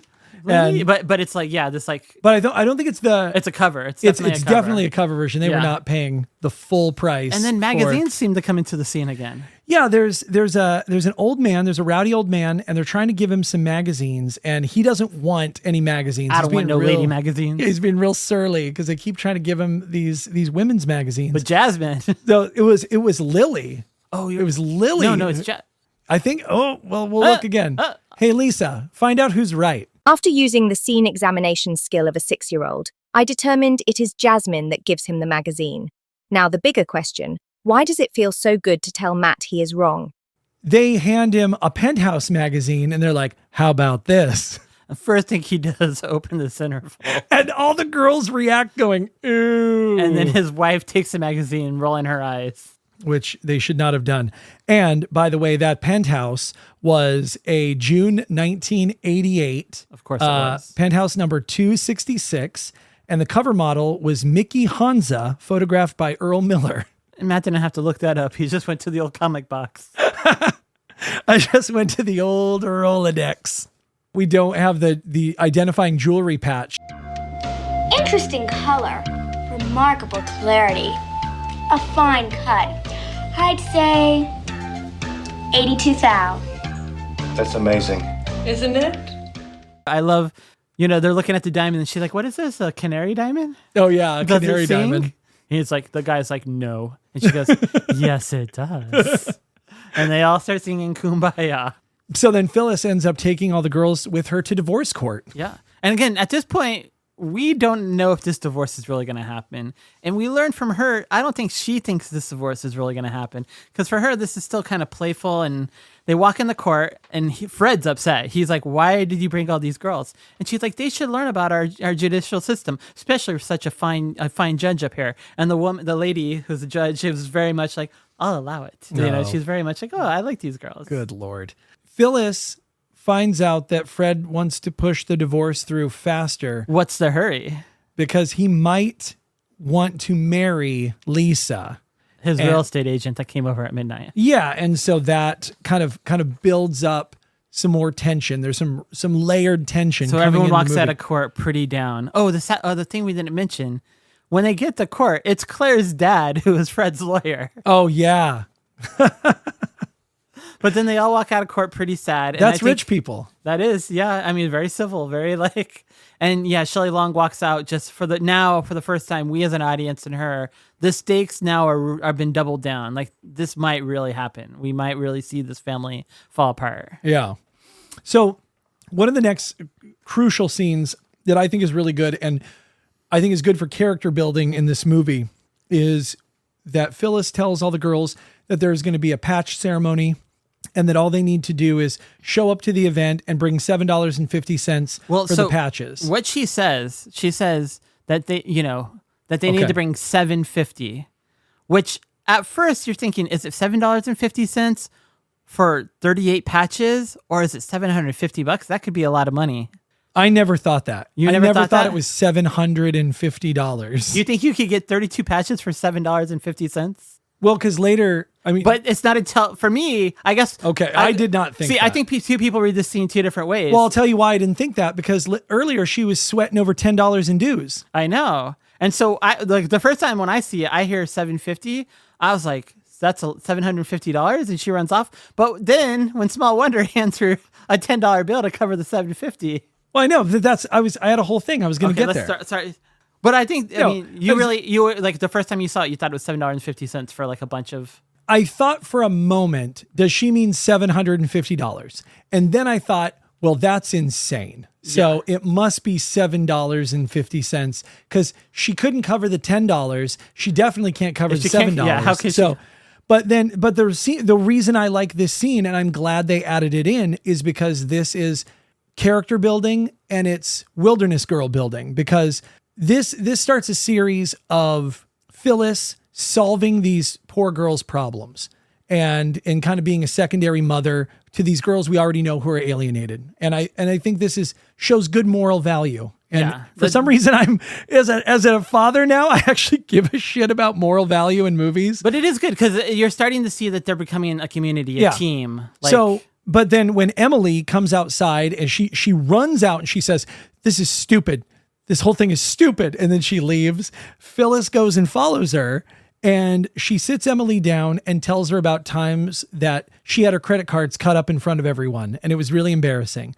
And somehow that story makes Emily feel better. And then Tiffany comes in and gives her the $10. It's good to have friends, especially friends with money. I did like and hands her $10. I like that they always have to bring it back to a kind of capitalist perspective. And she's like, don't worry, it's only 10% interest a week. And they're Emily or not or yeah, no, Tiffany. I'm just joking. Or but was she? Tiffany in this scene follows the values of a wilderness girl by being helpful and friendly and being a good friend and sister to every wilderness girl. And I was like, that's cool. This is that building. This is that layering of character. Yeah, and for me, this scene always kind of hit because when I was a kid, I definitely was one of those kids where you would go to there'd be certain events, like you'd go somewhere like a sports game. Afterwards, people would go and buy stuff. And if you went out somewhere and you didn't have money, like I'd pack a sack of lunch instead of, I don't want any pizza. I'm going to just eat what I brought. I don't have any money to pitch in. Or it's like, it was always a small amount, but somehow it always just made you feel on the outside with everyone else. Well, and now you and I have that relationship where you're always buying me things. But only because I was a kid who once couldn't. Because remember, your parents gave me a car when I was in college. That's true. I mean, you totaled a car that the side door wouldn't open. Your insurance got you a new car. Your parents were nice enough. Your dad, like right out of like Goodwill Hunting, your dad's like, I looked over the car. It's a solid engine. It'll be good for you. Yeah. And like I drove it for the rest of like, I love that you used to jump out of windows. I used to jump out the window. It was a Ford Granada. The side door wouldn't open in a rainy state of Oregon. Yeah. Remember that time you jumped out the window because you got pulled over by the cop? I would get pulled over all the time in this car. It was a profile pullover. It was always like you were in a crappy little car. Because I remember one time we had pulled out from a pizza place and then we had parked at the skate park. As we were getting out of the car, a cop pulled us over and goes, hey, the reason I pulled you over, and I'm like, I'm already parked. What do you mean pulled me over? And then there was one night, it was like raining. I'd been pulled over like 3 or 4 times by cops, and it's always over something stupid. There's like I pop out the window. The lady pulls a gun on me, or she puts her hand on the holster. She didn't actually pull the gun. She puts the hand on the holster. I'm really upset. I run around to the back of the car. I pop up there's a little light for the license plate. But that's why she told me she'd pull me over. I was like, I love and hate this car because I would always get pulled over in that thing. Always challenge the license plate light. Yeah. Patch ceremony on the ship. I have nothing to say about this except Phyllis has a fantastic wilderness girl outfit on that is cut like a sailor's outfit. Yeah. So she looks like just a sailor, just a petty officer. Yeah, she looks like a petty officer. And it's all in khaki and green, and it's awesome. Yeah. And then Lisa falls off the boat. Well, yeah, it was great. This is Hannah at her best. Like her mom and dad, they give her patches. They go to kiss her on the cheek simultaneously. She ducks, so they'll kiss each other. Lisa gets mad, falls over, wants a lifesaver. And then Phyllis runs over to her purse. Butterscotch or wintergreen? Never misses a beat. But then it's like that's it. That's the scene. I mean, there's really nothing here outside of like a little bit of character building, a little bit of but that's only because cut to oh yes, Velda here is showing Francis all of the evidence that she has amassed against Troop Beverly Hills. Yeah, all the slides, and Francis, her only response is, 1, how did you get all this information? 2, all this shows me is that Phyllis Neffler is very involved in these little girls' lives. It looks like they're having a lot of fun. And for once, Troop Beverly Hills has found a niche. Yeah. Let them continue. I'll allow it. I'm loving that she's eating chips this whole time. She is put out. The moment you see her, you can tell she does not want to be here. Yeah. She doesn't give 2 shits about anything that she Velda, found. what did you drag me over here for this? Like, what is going on? She's eating through this whole thing. And Velda just won't let this go. She double downs. She tells Annie, you are going to move in and get even more information. She arrives at Phyllis's house and says, hey, my house is being fumigated. I'm going to be out for a few weeks. I have nowhere to stay. Phyllis is like, no problem. Come stay with us. Yeah. And just as that we see that little bit of hospitality, but also we know, more spying, the doorbell rings. Chica? What's wrong, sweetheart? I better go. It was stupid of me to come over here. Oh, no. Sit down. Let's talk. I better go. Well, at least wait until I call your parents to pick you up. My parents are in Monte Carlo. Well, I guess it'll be a while before they get here. It was a last-minute trip. They didn't mean to leave me on my birthday. Rose is like, give me a few minutes. I know. And then she comes back with like the biggest burrito with candles in it I've ever seen. Like, my parents can forget my birthday if that's the kind of cake I'm getting. Yeah. That sounds great to me. That thing looks so delicious. And I think for Annie, for the first time, Annie's starting to see the other side of Troop Beverly Hills and start to see there's some heart here. Like the people over here on the other side, they have some problems too. Yeah, they got some bad stuff going on. And again, because she even says they forgot her birthday. Yeah. And again, that's another thing where it's like, that's Phyllis coming in, being a surrogate mother, actually solving problems. These girls are having issues and she's emotionally being there for them. Yeah. Very cool. They're all part of the community now. It just makes that character of Phyllis more bulletproof to like being hated or not liking her. So then there's the next scene where all of the people are coming in and they've got to get their cookies. And you find out that you have to sell 1,000 boxes of cookies so that you can qualify for the Jamboree. The only thing I have to say about this scene is the leader from Mar Vista in that scene is Patrika Darbo, who I only remember from Office Space. Well, no, I remember her from an episode of Seinfeld, episode 4, season 5 of The Sniffing Accountant, where Newman goes up and grabs her coat and touches her coat when he's supposed to be mailing a letter. And she goes, "What are you doing? Johnny, Johnny." Totally. And Johnny chases him down the street. Another Seinfeld alum. Yeah. And it's like just her voice alone reminded me, oh, God, that's her from that episode. And I can do that with pretty much anyone. Almost anyone's voice, if I hear it, I can tell you what other thing they've been in. And I'm not proud of it. It's very annoying. Excuse me, how do you spell humble brag again? So the Troop Beverly Hills ladies decide that they're gonna get 2,000 cookies. She's like, oh, sure you will. Sure. But then also in that scene, she wants to show off all the badges, her girls have acquired. And Velda's like, no, we've already talked about this. None of those badges counts. That's ridiculous. You have to turn all the badges in. Yep. And so now but this time the girls are like, you know what? Take them. Yeah, and it's another one of those scenes where each girl gets her signature thing. And that's when Phyllis decides the only thing that these people respect is selling cookies. And that's what prompts Phyllis to be like, we'll sell 2,000 cookies. Yes. So now they're trying to sell cookies door to door. In their neighborhood in Beverly Hills. And what is happening? Every time they go to a person's house, Kareem Abdul-Jabbar. Hey, your friends were just here. He's got a little bit of a cookie left in his hand. And he's like, your little friends were just here. You know, the ones with those red feathers. Yes. And they're like, what? Our friends? And then you find out those stinking horse feathers covered every inch of their turf. That's all from Rosa. Rosa was not happy. Do not mess with her girls. And so the girls decide that they're going to coordinate a new plan of attack. So Phyllis gets all the parents together. Yes. And then one of the parents makes a good point. We're rich. Why don't we just buy all the cookies? And Phyllis is like, you know what? I thought about that. Yes, that would make sense. But the girls really want to do this on their own. They want to get the community together. They want this experience. And everyone decides, okay, this is a good idea. Also, Fred just walks in, Ratana, and Fred's very impressed. Like, wow, Phyllis, you're really making this work. This is really coming together. Fred, who after seeing what Hannah's been doing and very proud of it, goes out and goes, well, she'll always be my wife. And Lisa's like, your wife? He's like, oh, no, I didn't say that. I must have made a mistake. And Lisa goes, so did I. Yes. And now that relationship is over. Good. It was weird anyway. But also I like Fred's energy in that scene when he goes, oh, no, I couldn't have said that. Yes. No. I like that boneheaded old he has man. No commitment to the divorce, no commitment to bringing the marriage back together, no commitment to marrying Lisa, no commitment to getting out. It's just he really is befuddled. He's just sitting here oh, all right, well, I got out of that, I guess. Yeah, I guess we're not together anymore. So maybe the marriage might not be over. We'll see. Let the rest of the movie go. That is true. That does free up that little space for hope. So that is very exciting. That's true. And now it's cookie time. Oh, Matt's favorite part. Cue the music.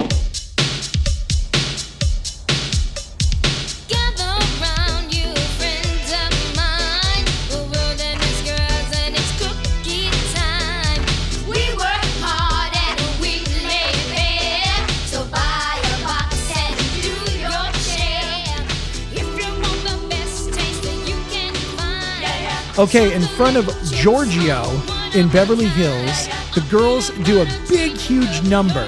I mean, this is a real tentpole scene where they're talking about cookies, and it's cookie time, and they're having a great time. The girls on either side are dancing. Chica Barnfeld's doing the best she can. That girl cannot dance. They're throwing cookie boxes out. Money's flying back and forth. The girls are selling cookies at Spago's. They're like, have the little cigarette boxes, cigarettes, cookies. Yes. And they did something clever that I liked, where they used Claire's star power to actually sell cookies by having her sign them. Her mom is doing the book signing and then looks over at her daughter who's signing cookies. Yeah. And I thought that was really clever because I'm like, yeah, you have a celebrity in your troupe. You absolutely should leverage that. Yeah. That's a good idea. And they go outside the gym. Yeah. That one wouldn't play as well today, but I appreciate the fitness that. center, yeah. And that one, there's a weird throwaway line where one of the girls goes, and it won't even hurt your diet. Yeah. It just cuts to Robin Leach, and he introduces Pia Zadora, and there's a huge garden party. She comes down in this beige dress. Like a little khaki, fabulous fashion show. Yeah, but you're like, it takes a moment for your brain to catch up. Yeah. What is happening right now? It is a very, just like a quick cut. And so then it's like, okay, so we're at a fashion event, garden party. Okay. A charity luncheon. Yeah, and then he, I don't know these things. I've never been to a charity luncheon before. How are you supposed to give away money, Matt? Yeah, so sorry. But then, he introduces Dr. Joyce Brothers, who comes down in one of the latest summer fashions, which is another khaki nightmare. And, Robin Leach he's just playing it to the hilt in this one. It's khaki wishes and cookie dreams.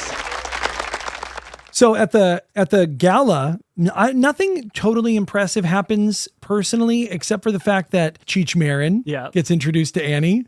And he goes, "Oh, Annie Herman, boy, you're going." Are you related to Pee-wee?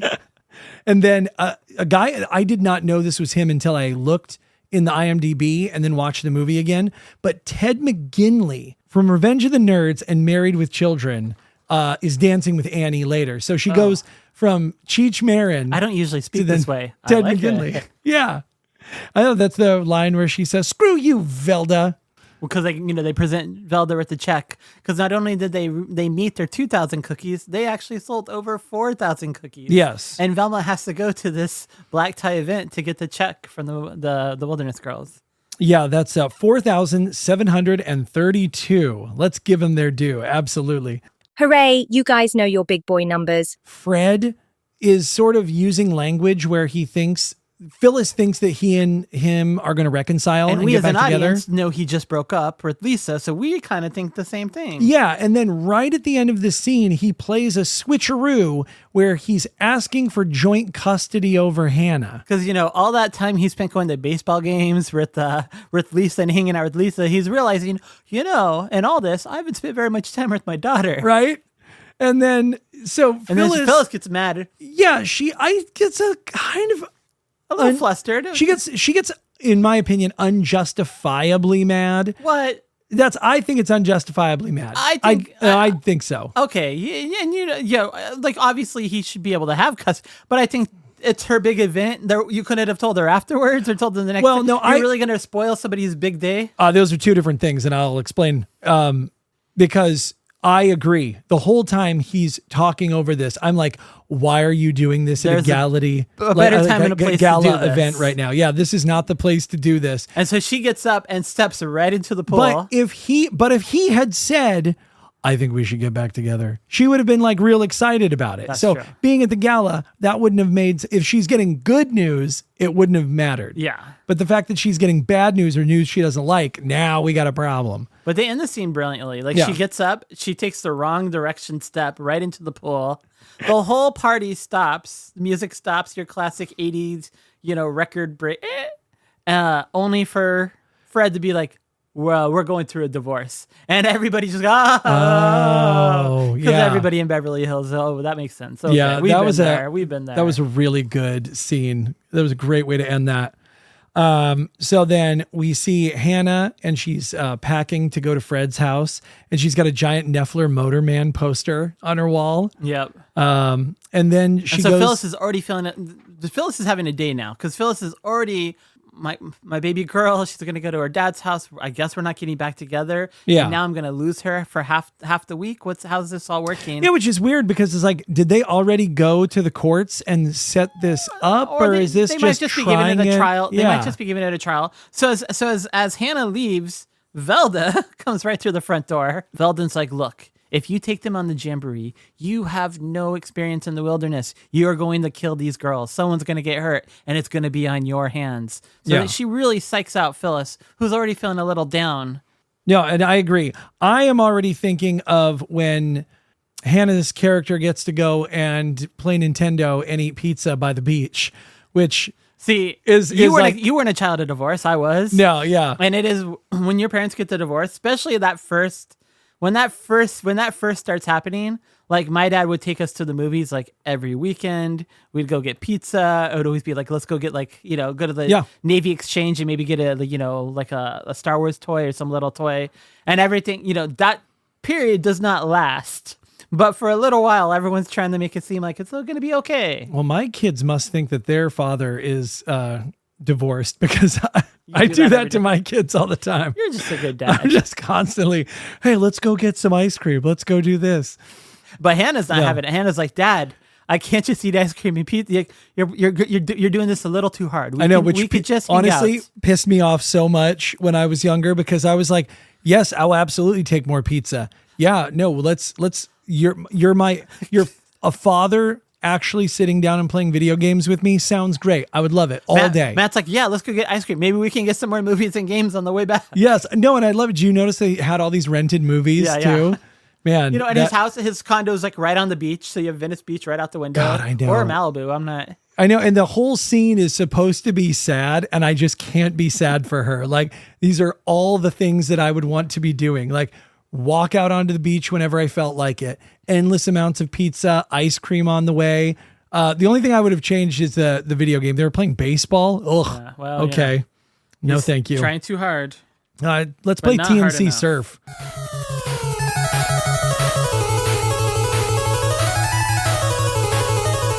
When the girls wanted to quit and Phyllis is like, I'm not having it. We're going to power through. Now Phyllis wants to quit and the girls are like, no, a deal's a deal. We're going to power through. Yeah. We're going to do this. We're a team. Badges. We don't need no stinking badges. The girls show up to the Wilderness Jamboree survival competition. So it sounds like when Velda is talking that there's actually already been more Jamboree that they maybe missed. And that because they decided not to go. Yeah. And that this is the only portion they're showing up for that I guess kind of matters. Like the qualifier. Yeah. So this is the survival competition of the Jamboree. Then the girls show up very last minute. They roll up in 2 Rolls Royces. What is that noise? What is that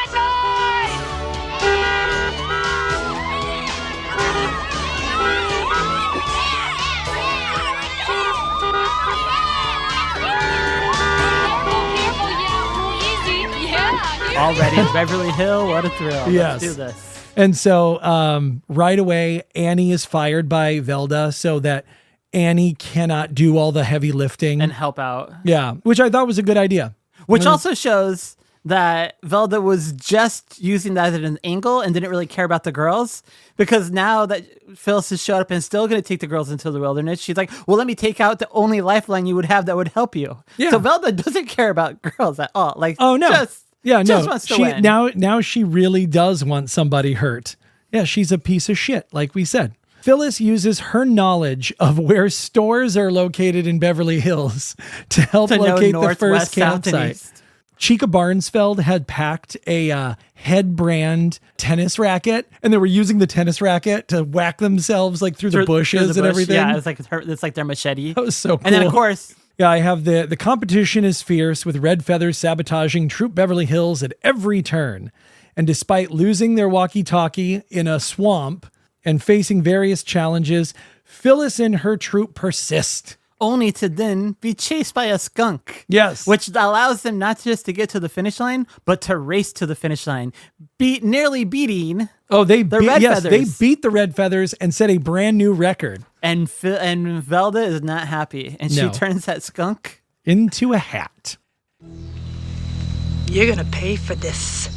Yes, you are. Velda has an interesting, like, cascade of mental breakdown the farther we get towards the end. Something I noticed in one of the scenes when the girls are walking through the forest, right? And Beverly Hills, what a thrill. Beverly Hills, what a thrill. They have holsters, and each of their holsters has a little avion in it. Oh, nice. So now Velda's upset. Velda's like, okay, these girls just had a record. I just got done eating a skunk maybe. And so Velda decides to double down again.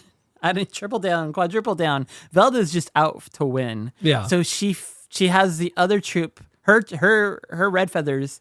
She sends their leader packing. Yeah, pretend she you're makes sick, her go pretenders. home. I am. And now Velda, who's created the course, knows all the ins and outs, is gonna lead the red feather.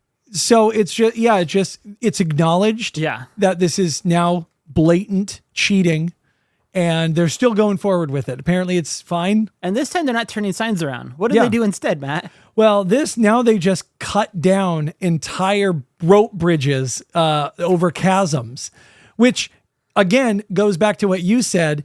Velda specifically told Phyllis not to bring the girls out here because it is too dangerous and she can't lead them. So now she is actually cutting down bridges, making it even more dangerous out here, forcing Phyllis to try to cross a downed tree, which when I was a kid even, I was like, this is not a problem. Yeah. They ended up making this whole big deal about trying to cross this chasm, which when they show they have one good camera angle from the side where you really see. All the other camera angles doesn't make it look that dangerous. Well, there's a chasm shot, which I'm like, okay, that's far down, but let's talk about how wide this tree is. This thing is almost a California redwood. Yeah. I'm not worried. Yeah. Now, Phyllis is wearing, I think, heeled boots, which was not high smart heels anymore, though. Heeled boots, yeah. But even when I was a kid, I was like, this scene doesn't scare me at all. This is totally easy. I would do this, no problem. I don't have a problem with this.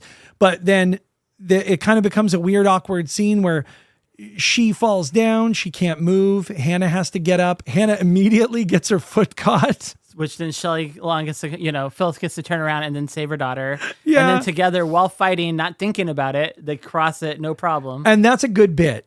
But yeah, and then they end up fixing the bridge. But I love when the little girls cut the bridge.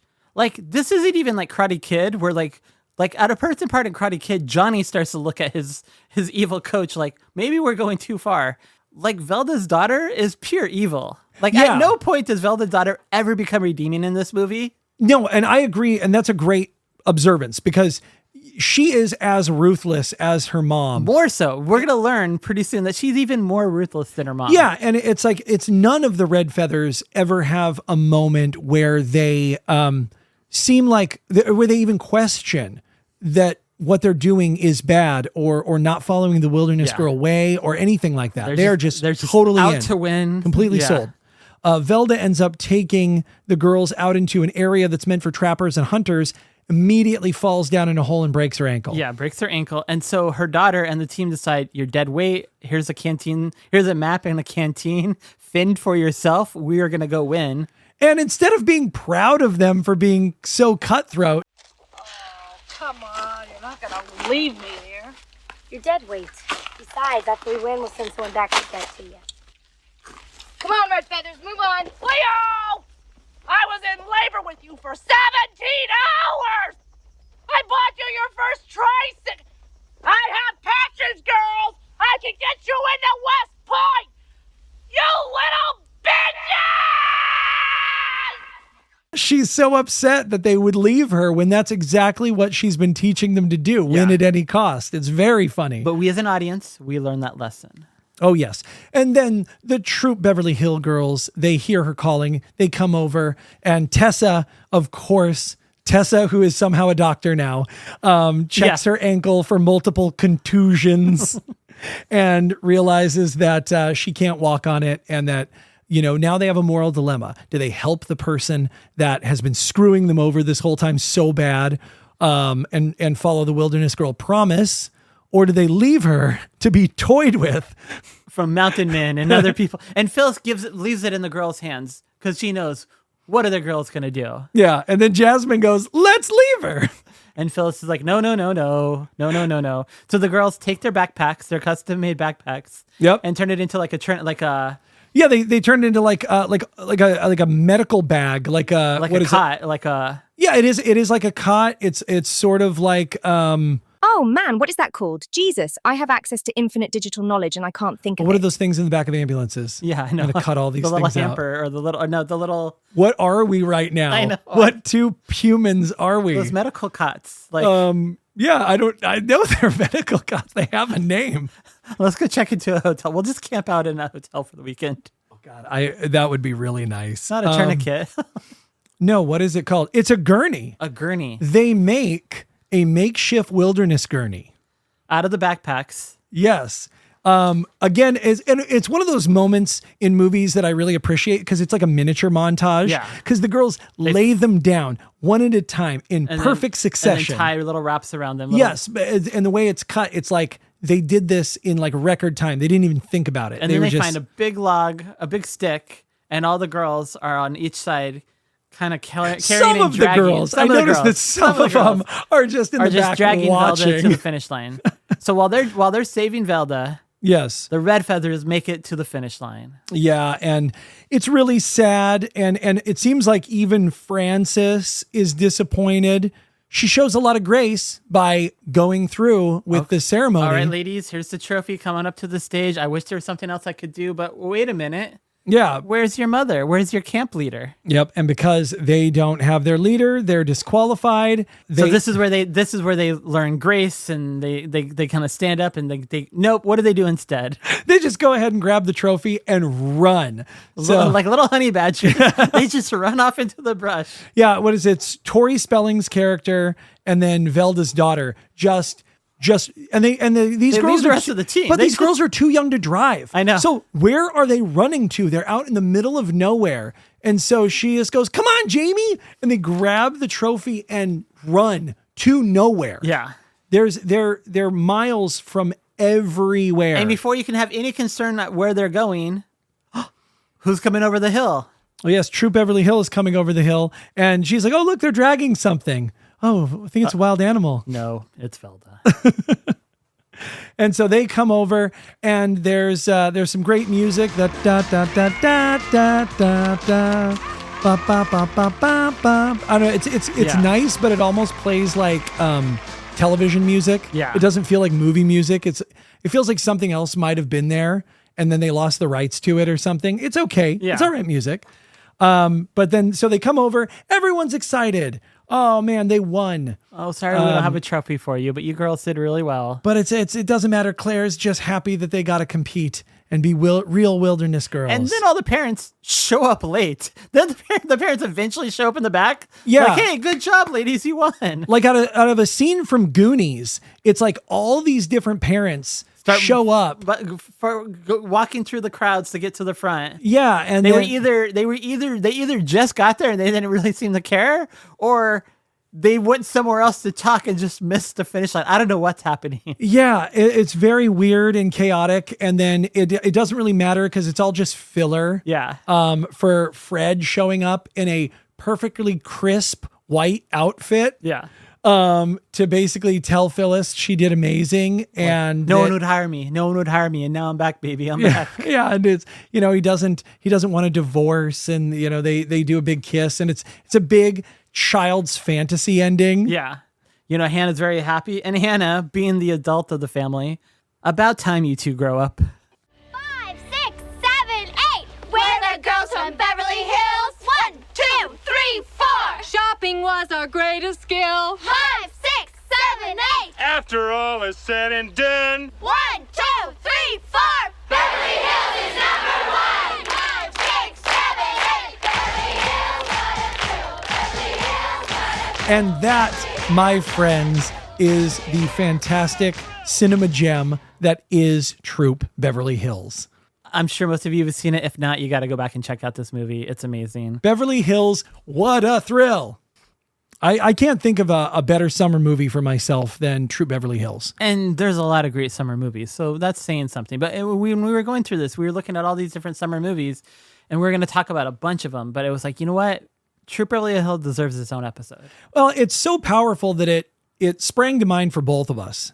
Between you and I, we experienced this movie on a very personal level. Like, the characters sort of became people in our real lives. I know that sometimes I'll latch on to media like that, especially when I was younger. Yeah. And I think whatever you're going through at that age, I mean, it's already transitional age. And for me, I'm a child of divorce. And then also just a lot of the themes in the movie. It's just, of all the camp movies like this one, because I never went off to one of those sleepaway camps. I never did any of that sort of stuff. So this was like, I was like, I was a Cub Scout. I did go do the weekend camping trip. And this movie really spoke to me.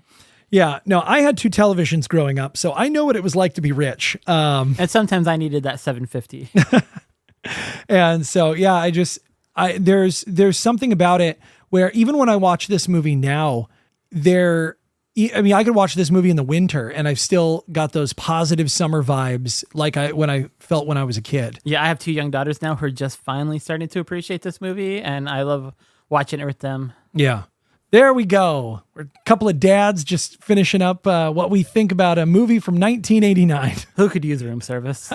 All right, everyone. Thank you so much for coming down to the shelter today. We really appreciate it. And we will be back very soon. Can I confidently say we're going to do Back to the Beach? Let's do it. Okay. The next movie that we're going to review, and no, we're not going to become a movie review podcast, but it's just we have a couple of things that we want to put in the pipeline that are just really good, and this movie kind of feeds into this other movie. But before we go back to school, we are going to go back to the beach. Lisa, take us out. Well, looks like Matty Grandpa Brain forgot to plug the socials again. Shall I do it then? Listeners, you can find us on Instagram and Facebook at Shelter From Oblivion. Comment, share, review. Please, I need this gig to work out. I can't go back to helping stoned college kids write essays on Keats. Attention Kmart shoppers, blue light special, aisle 13, cookies.